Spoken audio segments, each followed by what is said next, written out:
What up, everybody? Back again here trying to continue the build of Samantha's Ranger XD 1500.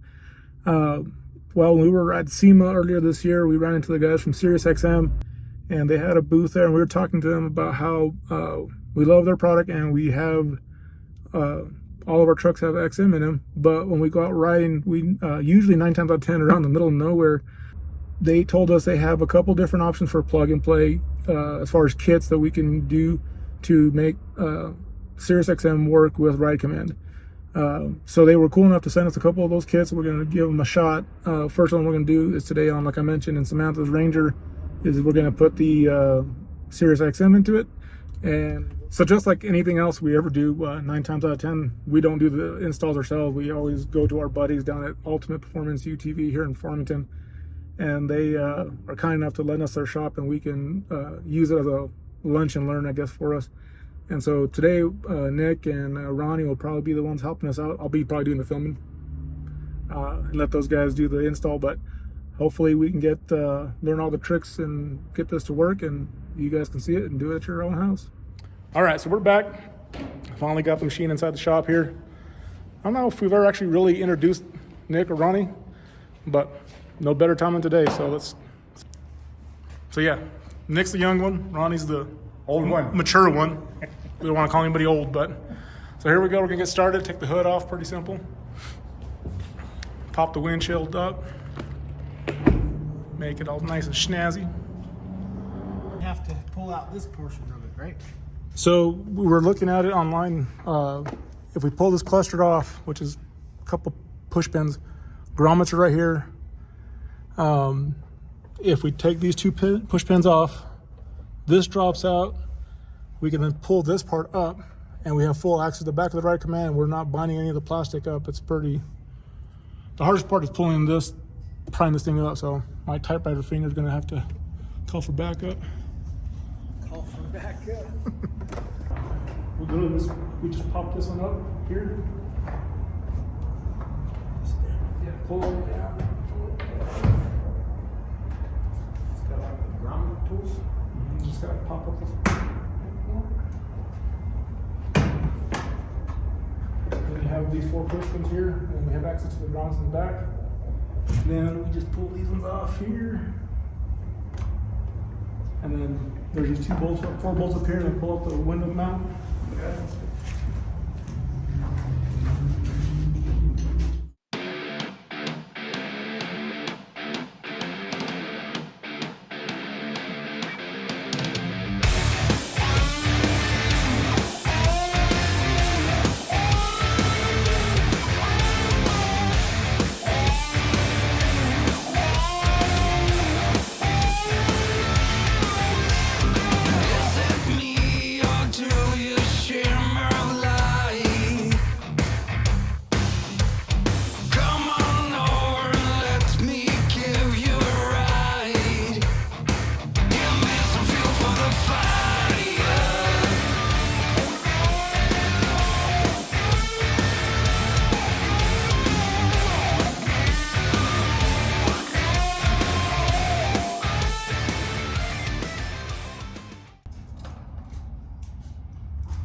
For those of you who don't know, Ronnie is known as the mad scientist. He's always the fabricator coming up with random ideas to make jobs much easier on the second time around.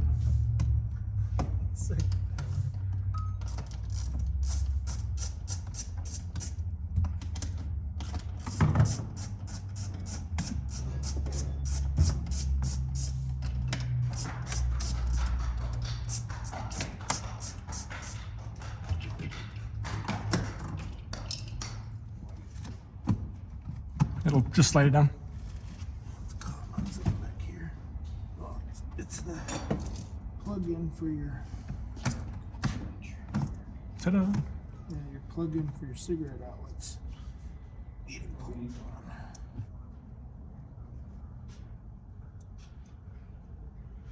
cautious taking that apart. Well, we just need to lay it down right there, and then we can get that 240. Sure. Socket here's a big burn. Just be careful taking that out. Wires will come out. will come out. So.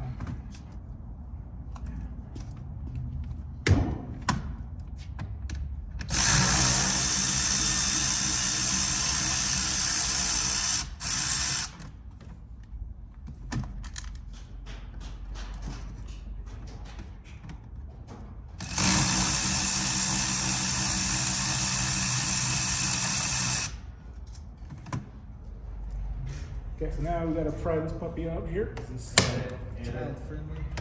I'll edit it. Hold on. So,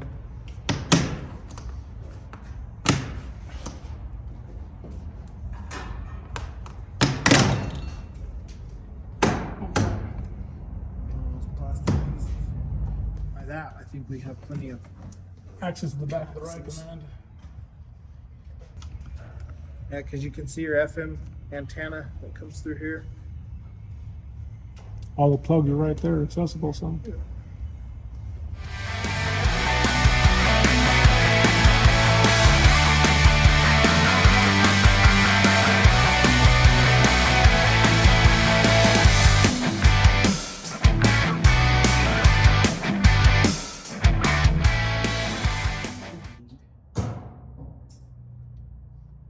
If you had the older units, this would come in and plug into here, The standard. plug into your dash. So when you buy this kit, they do give you instructions for Polaris Ride command units, but like he's mentioning just now, different generations have a different connection. So being that this is a 2024, we're going to use the black cable, and the other two right here are spares. So far we're doing good. Got no sound coming out of it, but I think we know what we're doing.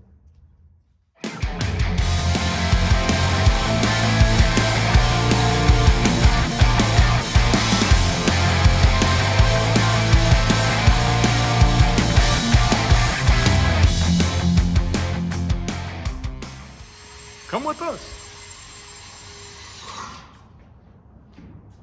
So do you prefer, Tim, to start here or start on the end? Which way would you like? You do all my wiring, so you tell me which way you prefer. Okay, so basically a replacement for this. You've got little duds that they stick in there from the factory. Pull those out. Now you're gonna have just your connection piece that we're gonna wire that into. I'm gonna use a test light, Tim. Just Good job. Just to verify for Our audience. for our people. You can see here that the bottom post is going to be your main battery power. Constant power. Your center is going to be your accessory keyed on power. And then your top obviously is your ground. So nothing's changed to the new model. Nothing's changed from the old models. I mean, it should be a standard pulse bar from Polaris. Let's see. So we are going that way. We do carry two different types of these pulse bar connections. Ones that are pre-wired with the wire in, so you can just crimp into them. I prefer these. It's a little cleaner. You don't have Gets as rid of much a wiring extra splice. and an extra splice. As Tim mentioned, I love doing wiring, so. He dreams about it at night.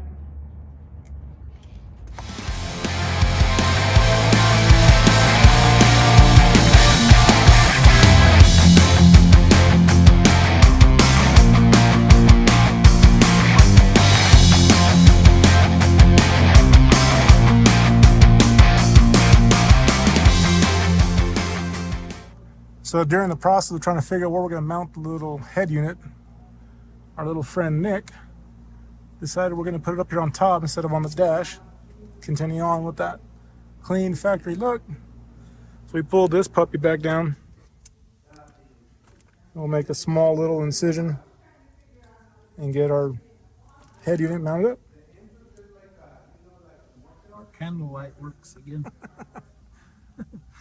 All right, so yeah, you can kind of see you've got some push rivets that go in here. Pull the headliner down.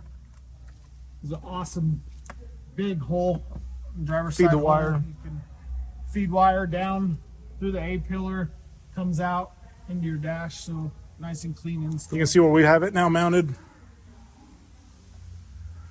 We're going to try to see if we get good enough signal having the antenna mounted down here. But Ronnie did a heck of a job. Man, my ass is Oh, we love it. Did you figure out the heated seats, buddy? Seats are on. They were. No kidding. Yeah. All right, so we've got 2 push pins in here. We're gonna remove those 2 push pins. This piece pries apart. Kind of just give it a little nudge here. And Lift then up. Front side, it's got some little angle clips. They literally just snap into each other. So just be careful when you take that off. This plastic it's tough, but not that tough. Another tool that you can purchase for golf.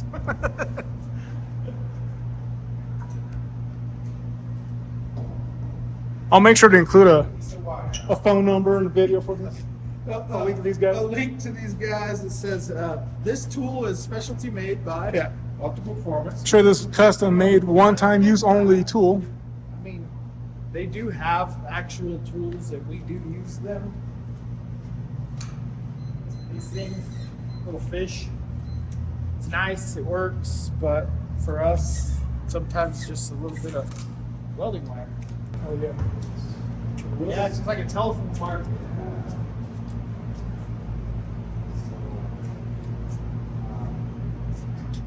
Very big. Yeah, that's one that are like real elongated. Keep them on one.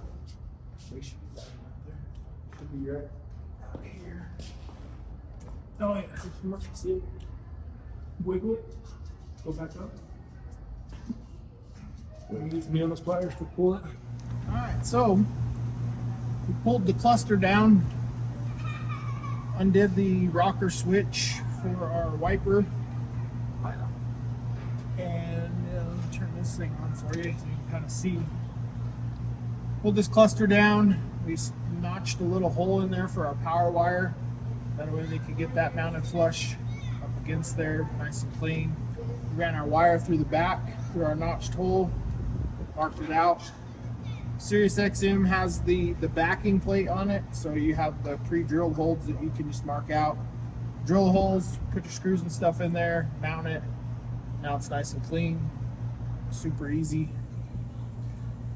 So we're gonna go ahead and put all of our stuff back together now.